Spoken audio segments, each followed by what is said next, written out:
Are there many more emotive ideas in the Western world today than that of free speech?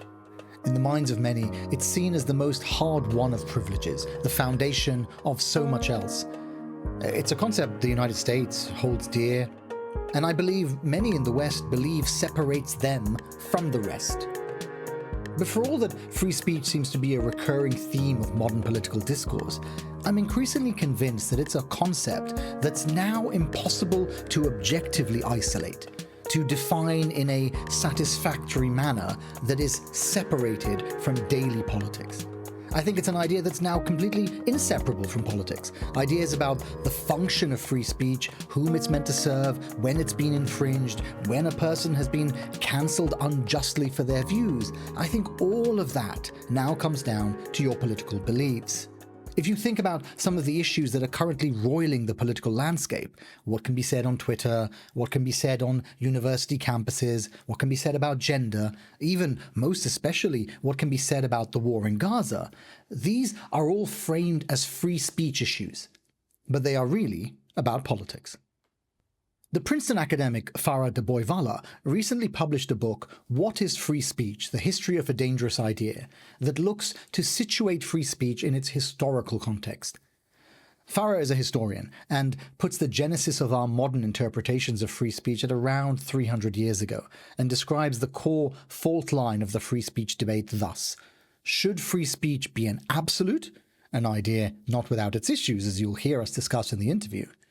Or should we follow a more balanced approach, where there are some guardrails about what can be said?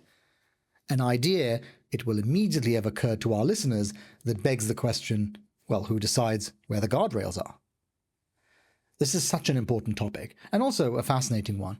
As you'll hear in the episode, I'm not entirely convinced by either of the models Fara puts forward, but it's an engrossing, wide-ranging conversation that takes us from the very foundational principles of the United States, from the First Amendment itself, all the way up to what can be shown on Instagram today. I'm Faisal Al Yafai. Here's this week's episode of The Lead. Fara Dabhoiwala, welcome to the podcast. It's a pleasure to be here. Thank you. We should get into some of the specifics of the topic. And the debate around free speech, and this is what you outline in the book, is that it can take us all over the globe. It can take us back thousands of years of history.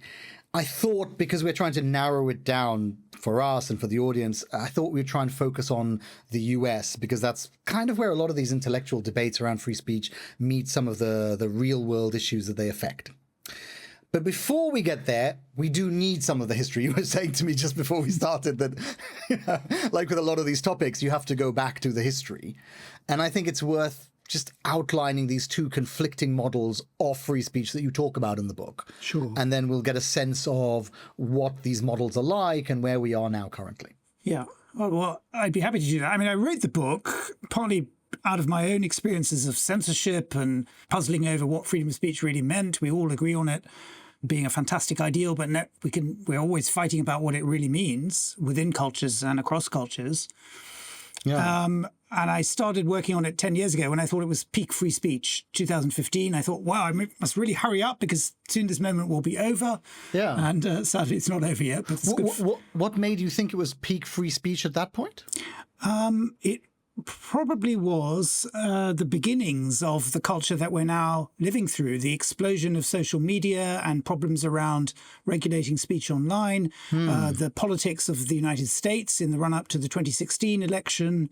And personally, I just come back from China, a trip to China where I was talking about another book, and I was blown away by the apparatus of censorship that the Communist Party there was putting into place. And it struck me as a historian that this is using every single tool of censorship ever previously invented simultaneously in modern China. And I came back from that, and then I moved to the United States, and I thought, why in the West do we believe so strongly in freedom of expression and yet can never agree on what it means? Where does this idea come from? Right. That's interesting. So I've heard you speak about the experience of your book, and your book was censored in China in some capacity. I hadn't understood that what really drew you to it was the way the apparatus was being constructed, not merely as it pertains to your book and publishing, but the whole nature of what the CCP is doing with China. Yes, I mean, and again, 10 years ago, that was, way less sophisticated than it now is. People then still clung on to the hope in the West that actually the internet would undermine the control of the Communist Party, that this was a liberatory technology of free expression. That's been the promise for Complete opposite. A complete opposite, Complete exactly. and total opposite, yeah. So no, it was traveling around and talking to intellectuals there and understanding how this really works. Millions and millions of people make a living as invisible censors online, 24 hours around the clock every day of the year, scrubbing things clean. Yeah. It's huge. Anyway. Not just there. I mean, this is part of the problem, right? That of course, they have the censors, they're scrubbing it. But I mean, Facebook has the same thing. They have an army of people around the world looking at this content. Actually, they don't. Content. I mean, Facebook should have an army of people. They are cutting more and more. They were pushed several years ago to take more seriously the problems that they were causing by being irresponsible publishers of harmful speech and imagery around the world, like other giant platforms. And they were pushed to take that seriously. And then they put a tiny bit of money into that, and every journalistic investigation of how that actually works revealed that what that means is outsourcing it to cheap labor around the world with no oversight. People doing disgusting work, really. Awful stuff, yeah. Looking at, videos of violence and harmful speech like this. And trying to discover. Anyway, but now, in the current moment, all these giant internet platforms have stepped back from that. And as you probably know, they now proclaim proudly they stand for free speech and against censorship. And that means cheaper, unmoderated allowing of everything. Anyway, we'll get to that. We'll get to that. Do you want the history? I think we should get the history. Yeah, Okay, let's hear these models, particularly these two. So our modern idea of free speech really is born about 300 years ago. It's born in the 18th century, in the early 18th century, because, I have to say, because of the media revolution of that age, the explosion of the printing press in England after the abolition of prior censorship there. And you had a very partisan political culture with two permanent political parties for the first time. So this is a world which is quite reminiscent of our own world in the sense that it's much more fast-paced than anything that had existed before. Yeah. And in that new world of politics and polemic and liberty of the press, free expression, free speech and liberty of the press become slogans that everyone proudly adopts. The difficulty is, for thousands of years, people have known that speech is an action and that it can cause harm in the public sphere. And so for centuries before the 18th century, governments everywhere and churches regulated speech in all sorts of ways, including verbal utterance. And people go along with that in a big way. They're constantly suing each other for defamation, and civil expression is a major part of how people manage to live alongside each other despite disagreeing with them. Anyway, so this is something, I mean, some of the reviews of your book have often turned to this well-known aphorism, sticks and stones can break my bones, whatever it is, that one. It's a well-known aphorism, which I can't recall. But the idea that free speech isn't in any way a harm, and yet, I mean, and I know, and every person knows that speech can be harmful. It can hurt people. Sticks and stones is a classic it's a 19th century coinage. Before that, everyone knew what the Bible said and what endlessly is repeated in other texts. I can't remember the exact translation, but the stroke of the sword can break your skin, but the stroke of the tongue can shatter your bones. In other words, speech is a very powerful action, sometimes more powerful than a physical action. And so on this basis, there had grown up this whole culture of speech regulation. The earliest English law against false news, quote unquote, dates back to the 13th century. And so in this but fast forward to the 18th century, liberty of the press becomes a fashionable slogan, but no one can theorize it in a sophisticated way because everyone remembers and can see around them that the new world of media has only exacerbated the age-old problems of slander, of lying, of untruth, of defamation. That's a real problem. It's become worse with the explosion of print. Yeah. And so just for the audience, because yeah. I think you do something very well in the book, which is that you do try to demonstrate that these are not problems that belong to history alone. So the period that you are particularly talking about was, as you've described, that there was an explosion of pamphlets, of polemical writing, and to some degree it happened much faster than people could come up with laws. Exactly. And you can, right, and even that they could intellectualize what was actually happening. And almost the exact same thing, and I think you draw this parallel well, is happening now. And you talked about 2015 and the rise of social media, and this is what's happening now. You have this explosion of speech, and we haven't quite understood what it might be doing. Exactly. It's a very good parallel. And indeed, it's always at moments like that free speech becomes, as a slogan, as a concept, particularly highly visible, and people are arguing about it. So that's what we're going through right now. It first happens in the early 18th century. Anyway, out of this come two models of free speech that developed in the course of the 18th century that we're still living with in the world today. On the one hand, the main model is that you contrast liberty of expression, which is a good thing, has good purposes and good ends, against licentiousness. Liberty is good freedom to do good things. Licentiousness is an abuse of freedom. That's the 18th century term, licentiousness. But basically the idea is that you have a right to freedom of expression, but you also have responsibilities not to abuse that. That's the model that is enshrined in the French Declaration of the Rights of Man in 1789, and indeed in every other law ever passed around the world, except in one country, the United States. The United States model comes out of the alternative set of principles that articulated first in 1721 by these two completely obscure London journalists called John Trenchard and Thomas Gordon, who wrote a column called Cato's Letters.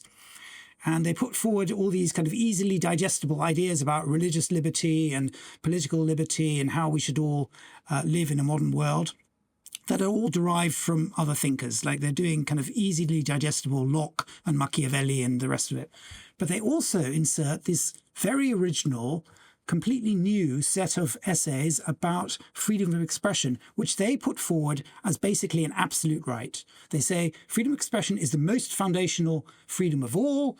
Upon that depends all other liberty. And the moment governments try to curb the freedom of expression, that's a slippery slope to tyranny. And tyrants always are trying to do that. They're always trying to suppress the people and not let them speak their mind. And they explicitly draw this parallel between the loss of freedom of speech and the loss of property rights, which again was a big thing at the time. Rights and slavery. The moment that you impinge on people's freedom of expression, you lead them to slavery. These, of course, the same kinds of people, as I explore in my book, who are enslaving people on a mass scale and shipping them across the Atlantic. So this rhetoric is very interesting and significant. So everyone has always known that the First Amendment to the United States Constitution ultimately can be traced back to this London column called Cato's Letters. But no one had figured out who these guys were and why they put forward and how they managed to put forward this completely original idea. And it is completely original. When you look at it in the context, as I did, of what everyone else is writing about freedom of speech, it looks really bizarre because everyone else, Daniel Defoe, Jonathan Swift, all the great journalists and writers of the time, are pointing out that the media revolution, explosion of print, has just made worse all the age-old problems of slander and misinformation and lies and political untruth. And what's more, they also point out the media of the age is completely corrupt, which is true. Right. All the newspapers are commercial entities. The writers are for hire. Political parties and politicians are always trying to buy off unfriendly media and get people to write for them for money anyway. And this is all invisible in the theory, the simple theory put forward in Cato's Letters. And that's because it's not really a theory at all. It's full of holes as a theory. It's just an attempt to justify their own practices because these are two guys writing a very partisan polemic attacking the government of the day. They're very angry about the economic crisis of the South Sea crash. They're very annoyed that they haven't secretly, I mean, all behind the scenes, I discovered they are secretly very, very corrupt. They're writing, first of all, to get noticed, and secondly, to be bought off by the government that they are themselves attacking. And that's what happened. So their case study in the corruption of the world of free expression, whilst concealing that in the argument that they put forward. This was a part of your contribution to the body of research. It was something very original that you found while you were looking into the book.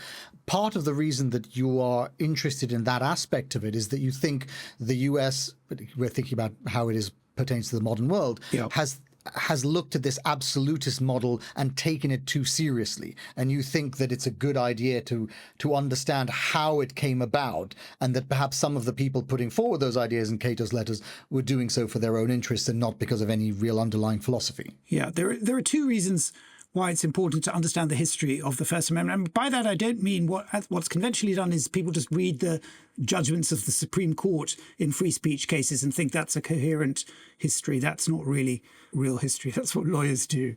It doesn't explain enough. So there are two ways in which you can think about the relationship between American free speech attitudes historically and those of the rest of the world. On the one hand, it's another discovery in my book, the modern American kind of libertarian absolutist frame of mind is actually quite recent. It only dates really from the 1960s, when, because of the Cold War, Americans swerved into a completely new absolute way of thinking about the First Amendment. Until that point, in fact, on both sides of the Atlantic, people are generally taking the balancing approach. Even despite the rhetoric of the First Amendment put aside, everyone always needs to be thinking about balance between harms and rights. And Americans do that. They're in the vanguard of things like laws against hate speech in the early 20th century onwards, what they call group libel against African Americans or Jews or whatever. So that's not a difference between America and the rest of the world, nor is the American attitude towards thinking about freedom of expression as needing to take into account the power of the media. One of the simplicities, the oversimplifications of our current model is that we just think about freedom of speech as involving two parties, the individual on the one hand and the government on the other hand. Right. And very early on in the history of free speech, people realized that's completely insufficient, because you need also to think about the power of the mass media in shaping public opinion. So I want to sort of simplify it a little bit for the audience. I want us to be able to see the distinctions, the delineations between these two different ideas. Yeah. One is the absolutist model that you've outlined. Yeah. And then the other is the balancing model, which is where you have to look into all of the context around it and what the speech means. Yeah. One of the things you go into in the book is that speech can mean can mean very different things. The very same speech can mean different things in different contexts. And that's a fundamental problem, because how can it be that I utter the same words in one place in front of one audience, and I utter the same words in a different audience, different space, and somehow one of them is okay and one of them isn't? Yeah. That's an unusual thing. People hate that, and understandably they hate that. Now, let me explain. Free speech is basically an incoherent concept. It's a artificial doctrine, and in order to work, it needs to deny some basic facts about communication more generally. The first of those is speech is an action in the world. Most of the times it's a trivial action, it's a fleeting action, but it can have effects in the world. That's what it's for. And the second, as you just said, its meaning, its effects are exquisitely contextual. And that's a problem. You need to deny that to some degree, because laws are predicated on exactly the opposite set of principles, namely transparency and consistency, that everyone should be treated the same. And if you think of the action as just the words, then it's a problem, as you say, that actually the effect of words depends not just on the words themselves, but who's speaking, why they're speaking, to whom they're speaking, where they're speaking, etc., etc. Yeah. So that's an intrinsic difficulty. The balancing model tries to take that into account by trying to think about context more, but it becomes incredibly subjective. That's why people hate it. Why should some people be allowed to use the N-word and others not? I mean, these are not matters of law, but they're matters, this is not just about law. This is about norms in our societies. So the reason why people are drawn to the absolutist alternative is partly frustration. Everyone wants the rules to be simpler and less subjective. And I'm afraid that's an impossible dream, or at least if you pursue that, as American Supreme Court jurisprudence has done since the 1960s, then what you end up with is a very hard-edged set of rules that throw out the baby with the bathwater. They throw out any conception that speech can cause harm. They throw out any conception that speech is indeed an action. And you open the floodgates to lies and untruth and slander and defamation in public discourse on an extraordinary scale. Part of the difficulty with the absolutist conception is that there is no such thing, that the moment you put forward the idea of having an absolutist conception, for example, if we're talking about publishing on Twitter X or publishing elsewhere, you start from the, let's say, the philosophy of we should just be able to say whatever we like. As soon as you put forward that position, somebody comes along and says, well, surely not when it comes to murder or child pornography. Absolutely. And immediately people go, well, obviously not that. Obviously not that. Obviously not that. And so immediately from the very first part of the conversation, there are checks and balances, there is some barriers, which is why it surprises me that we even have this conversation about the absolutist right. Because part of why you're writing this book is that you think that we have moved into a world now, post the new Trump era, where this absolutist conception is being used more regularly to justify removing certain checks and balances from these platforms.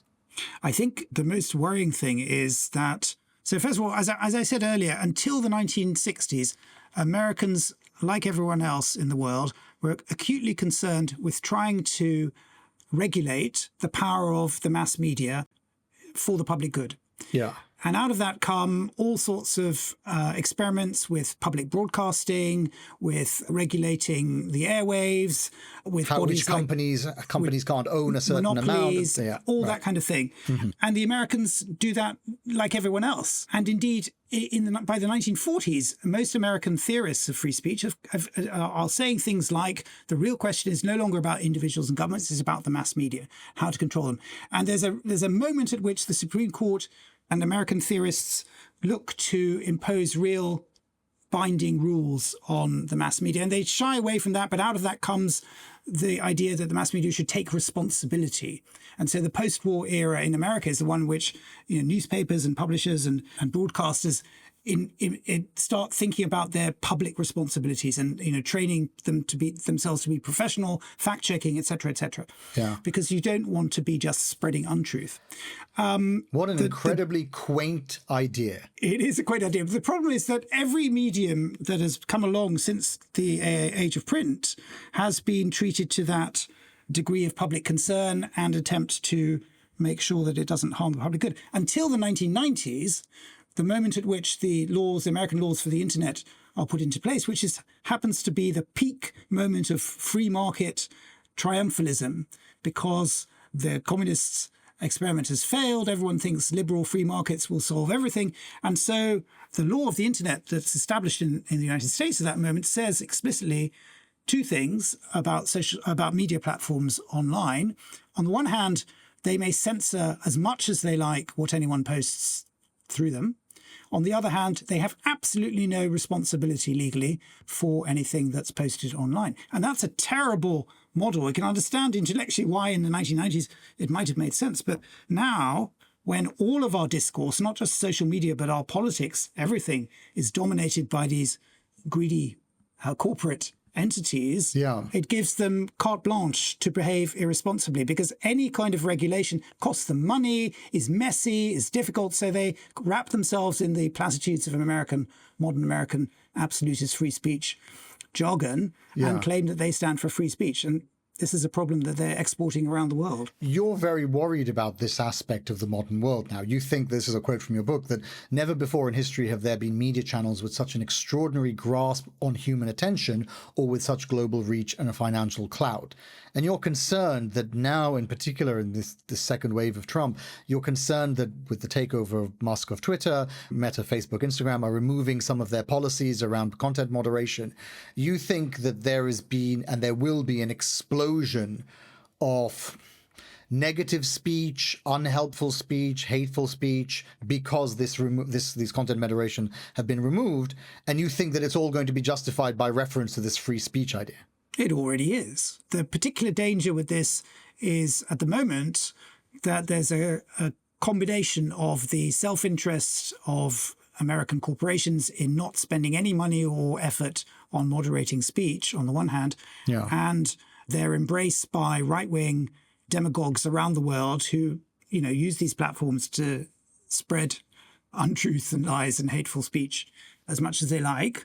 And thirdly, the power of the current American administration, which sees this as a wonderful wedge to advance their own ideology around the world and to put their power behind the might of American companies. So it's a really nasty combination. It's a nasty combination. You're very concerned about these companies because you also think they're spreading the nature of this free speech doctrine that the Americans believe in. You think that it's being spread widely around the world. Well, it's an intellectually incoherent, facile way of thinking about it. I mean, free speech absolutism is something that appeals to people as a set of slogans because on the one hand, well, it's a wonderful combination. It makes you feel virtuous because everyone wants to stand for free speech. Of course, I stand for free speech. It's a great ideal. And the most powerful expression of that supposedly is to be a free speech absolutist. So it makes you feel good. Right. And on the other hand, it absolves you from any responsibility to think about the real problems of expression in the world. Mm-hmm. And that is a dangerous combination.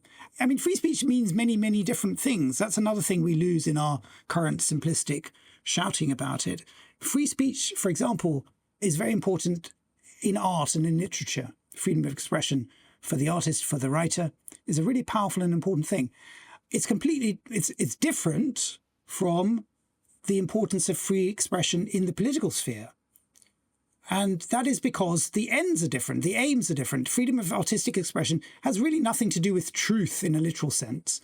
On the other hand, in the political sphere, you really need to have some guardrails about truth and not allowing just the equivalence of truth and lies to flourish, because falsehood is always faster than truth. It metastasizes much more quickly than we can correct it if it's just left to perpetuate itself. That's an insight that people had hundreds of years ago that they rediscovered in the first media revolution in the early 18th century.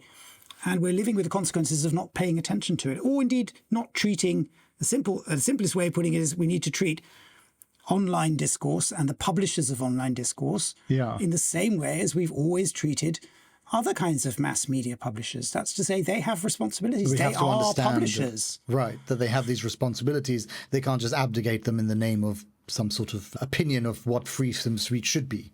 Yeah. An incoherent opinion, as you believe. I wondered about something to do with the morality of this, because I think perhaps the audience doesn't know that you wrote a different book, a completely different book, called The Origins of Sex.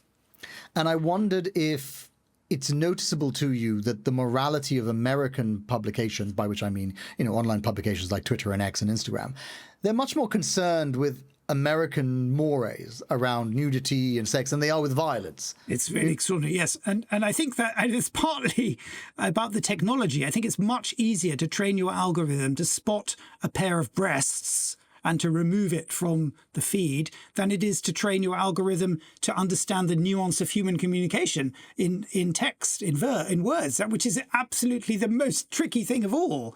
I mean, but isn't that they're very comfortable with violence, like they allow the depictions of weapons, and whereas, as you say, even a woman breastfeeding, which is a common sight in many parts of the world. That is, I take your point about American culture. That is curious. I mean, there are these horrible cases where Facebook is asked to take down live streams of people being murdered or committing suicide or whatever, and they're not interested in doing that.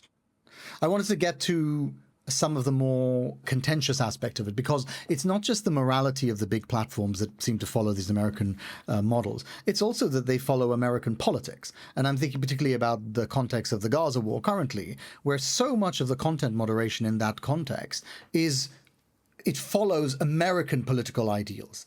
So they remove images and language that don't serve the ideals of the official enemies of America, the Palestine context in this one. But they allow content around, Israeli hate speech and things like this. And I wonder if you think that absolutism might cut both ways, that actually the absolutism might allow the people who are not on the side of the Americans to say things as opposed to being moderated. It should do. I mean, one of the nice things, one of the, admirable things about American free speech history until recently is that this was a slogan that was developed most powerfully to protect political speech by Americans in the United States.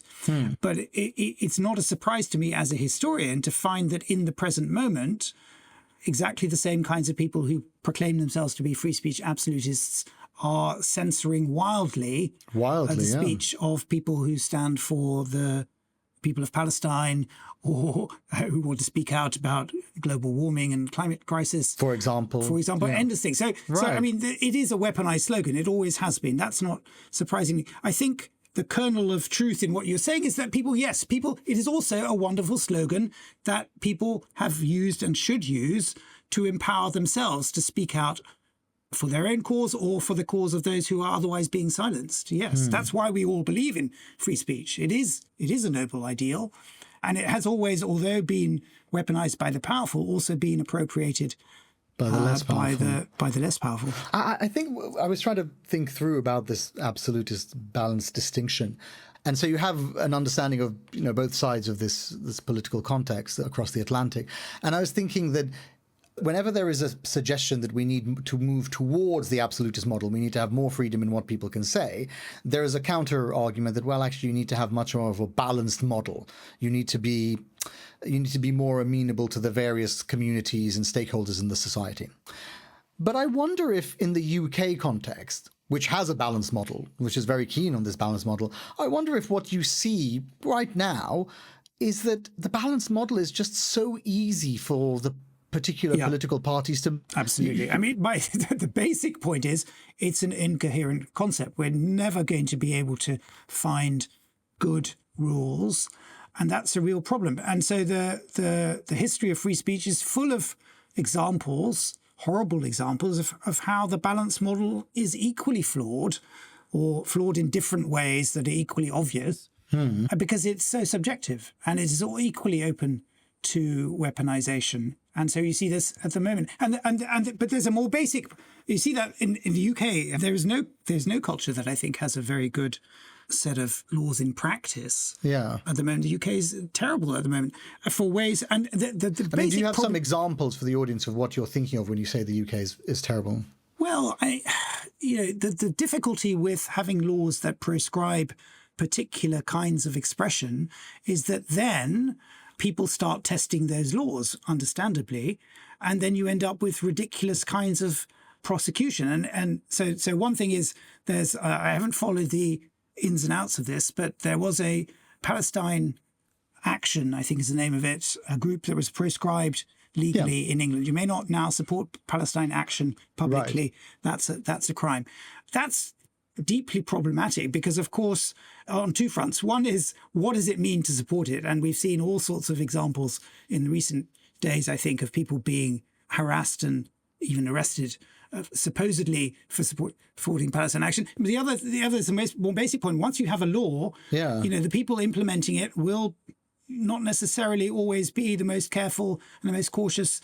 And you don't want to give the police too many powers to interpret these things in ways that could be problematic. So you would say, and we don't have to talk specifically about Palestine Action, but I mean, you would say that it is dangerous to try to prescribe too many organizations. Oh, absolutely. I think we need to be clear here. What are the dangers to the public sphere? And what are we talking about? Are we talking about freedom of speech as a political action, as about political discourse, people talking back and forth about public affairs? In that case, we need to give the greatest possible latitude. But my own view is that there do need to be some guardrails. And one of those is truth. If you are spreading untruth, willfully or otherwise, there needs to be some sanction. The corollary to that is that it shouldn't be about, in the modern world, in practice, it should never be about the person sending out a tweet and then having the police come to their house. That is ridiculous. It should be about the responsibility of the publishers, namely the online platforms, to police untruth when it affects political discourse. That's one thing. That's a very interesting specific example. So I like specific examples because I think for the audience and for myself, I think it's very helpful. There have been at least a couple of cases of this across the political spectrum. So there have been people that have put out tweets against what progressive people would like, and those people were visited by the police. There was a very famous case. And then there have been people who have put out stuff that were in favor of progressive agendas, and again visited by the police. Now, your position on that is that it should be for Twitter to police that. Yeah. I think Isn't that the problematic? European How can a company headquartered in San Francisco know what is acceptable speech in London? if you want to be a publisher in London, you need to know what acceptable speech is in London. Otherwise, get out of the business, make your billions elsewhere. I don't think that's a problem at all. I mean, we apply that standard to every other medium. It's faster online, it's quicker online, break things, blah, blah, blah. Right. It's never going to be perfect, but they should at least step up and understand that they are responsible publishers. And that should then be proportionate to the power of the platform, to the spread of the particular instance. I mean, proportionality is really important here. If someone in the middle of the night is going online and bantering with their friend about something and using terms that maybe are not entirely appropriate, that's not a police matter. But if a politician is publicly, spreading incitement to racial violence or hatred, that's a different matter. So do you really want to see that? Do you really want to see a group of people in San Francisco decide that? Do you not think that would lead? I mean, this is why I brought up your previous book, The Origin of Sex, because it's very interesting that the Europeans have a very different view of these things to the Americans. Do you think that? And I'm not saying one is right or wrong, but do you want the Americans to decide what Europeans can say on the platform?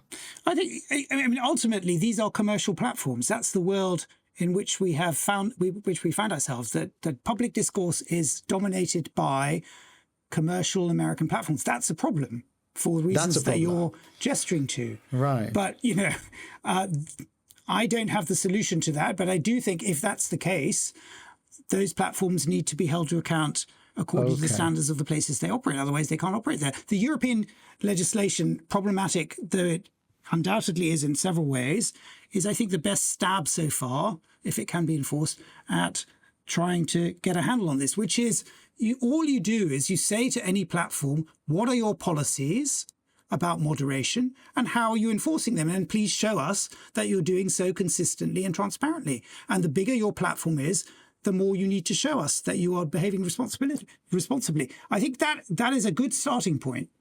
It's much better than just saying, hey, you Americans, you can do what you like. You're living in San Francisco. Probably you don't understand our discourse here. So just let people do what they like. That doesn't seem to me like a reasonable way forward. And we know it's not reasonable because in places like Burma, Myanmar, or India, for that matter, where American social media platforms have been subjected to less scrutiny, right, they have got away literally with murder. The case of Burma and the Rohingya, I mean, they were advocating genocide. So this is the end point of allowing them to do what they like. And of course, this is historically, again, this is not news to us.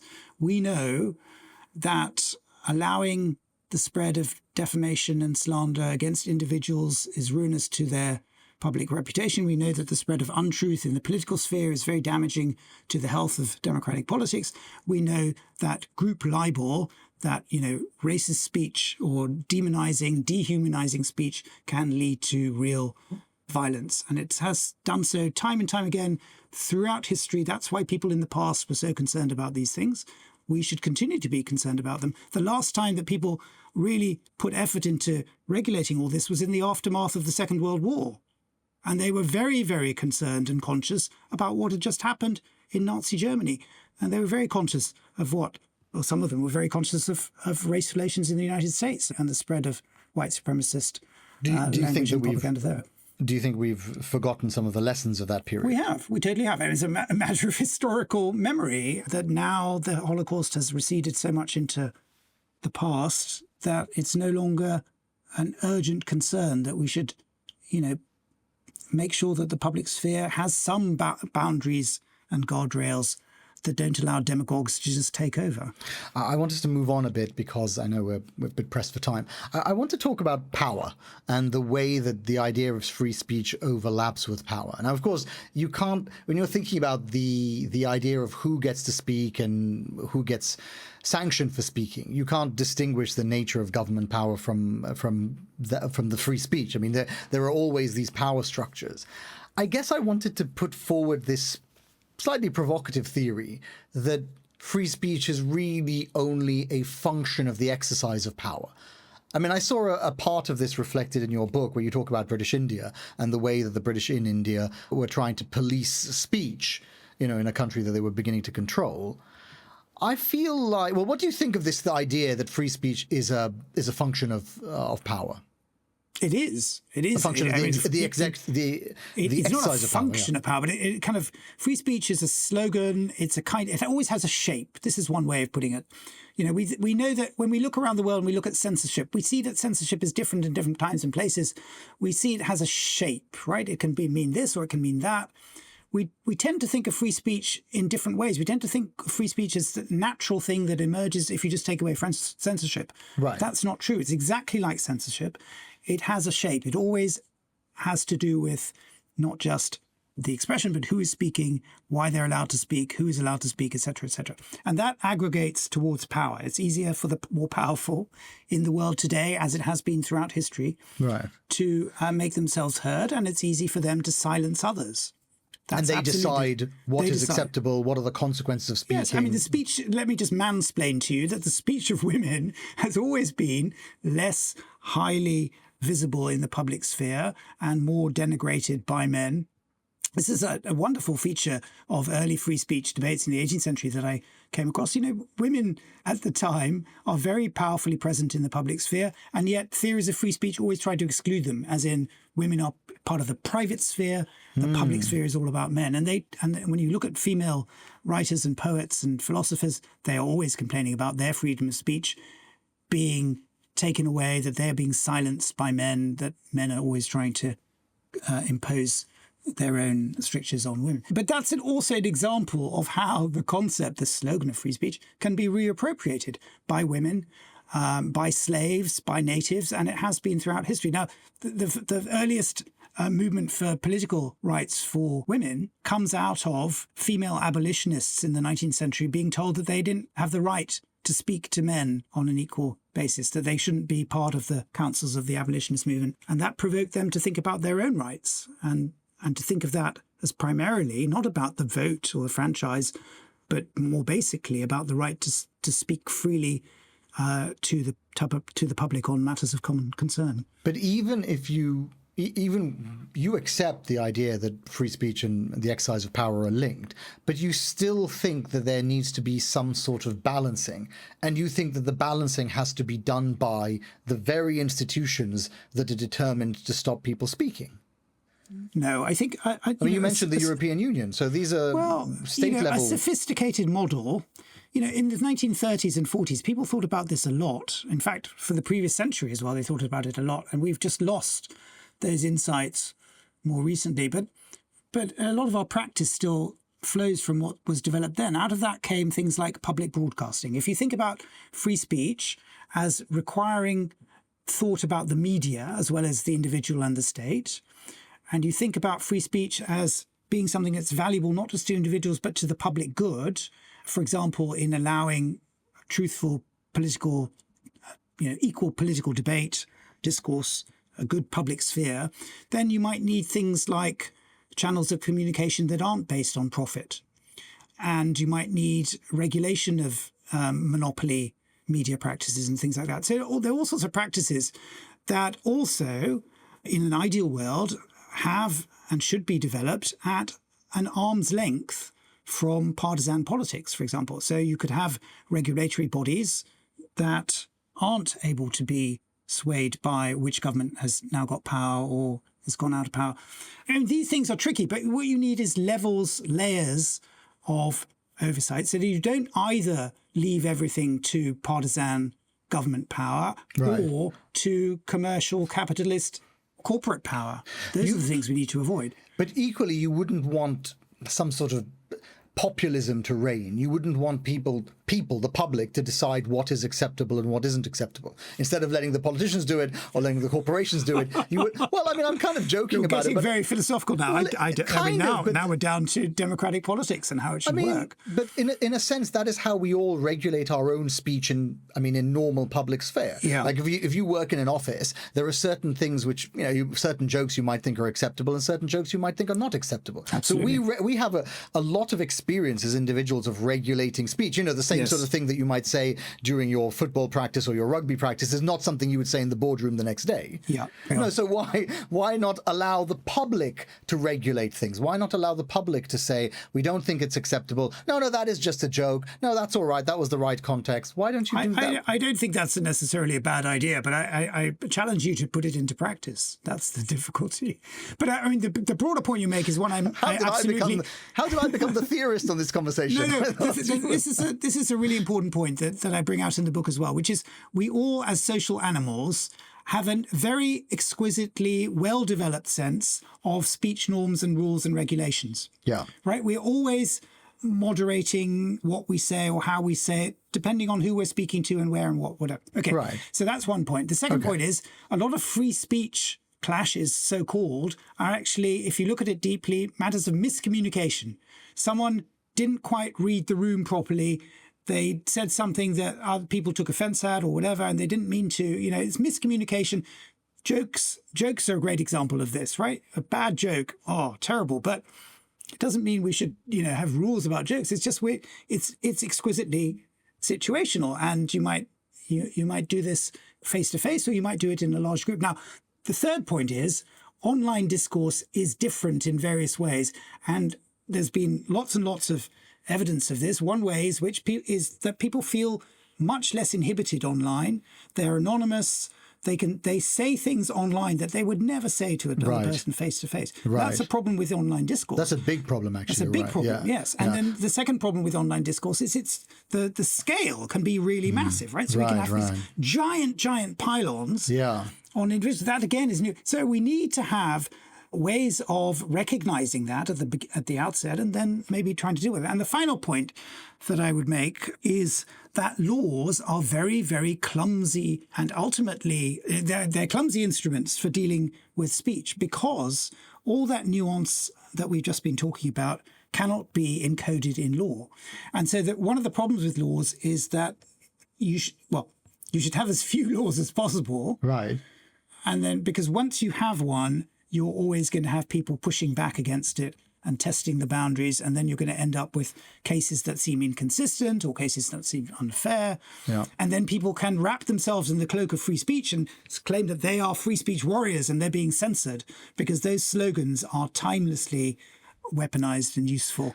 You've led me very nicely to my final question, and I thought we'd kind of end on a philosophical question, which is, in the book, you quote the literary critic Stanley Fish, who maintained that free speech was a meaningless catchphrase, but that nonetheless it's, remains a supremely powerful rhetorical tool. And he says, I think you quoted a version of it just now, that you should always claim to stand for it, and that your political opponents are not against it. So you always say, we're for free speech, and you are for censorship and tyranny. But I was thinking about this, what is the point of free speech? And I thought, is that the best argument that we can make for free speech? No. Free speech is a noble ideal. We should stand for it. It does distinguish free societies from unfree societies, as the example of China, which spurred me to write the book in the first place, illustrates. But we need to think harder about what the aim is of free speech, rather than just always shouting about free speech as some kind of absolute universal individual right. What is the aim of free speech in any particular case? And from that aim, as in all communication, there must follow some rules. We can only understand each other here because we are following some rules of discourse. I'm speaking in English, you understand English. That's the most basic one. To be effective, to be able to communicate with other people, you need to follow the same rules. Otherwise, you miscommunicate, you fail in your ends. And so we need to think harder about the different kinds of free speech that exist in our society, why they're valuable, which they are. And political free speech, for example, is uniquely precious thing, because without it, we can't have a proper democracy. We need proper citizens' engagement and exchange of ideas. But again, that needs to be based on some principles. And if you're undermining democratic principles, using the freedom or abusing the freedom of your speech, then I would say that you need to be called out for that. Fara Dabhoiwala, thank you very much. Thank you, Faisal. Really enjoyed that. You've been listening to The Lead from New Lines magazine. Fara Dabhoiwala's book, What is Free Speech? The History of a Dangerous Idea, is out now in the United States, published by Harvard University Press. This week's episode was produced by Finbar and hosted by me, Faisal Al Yafai. For more like this, subscribe to The Lead on your favorite podcast app or visit our website, newlinesmag.com.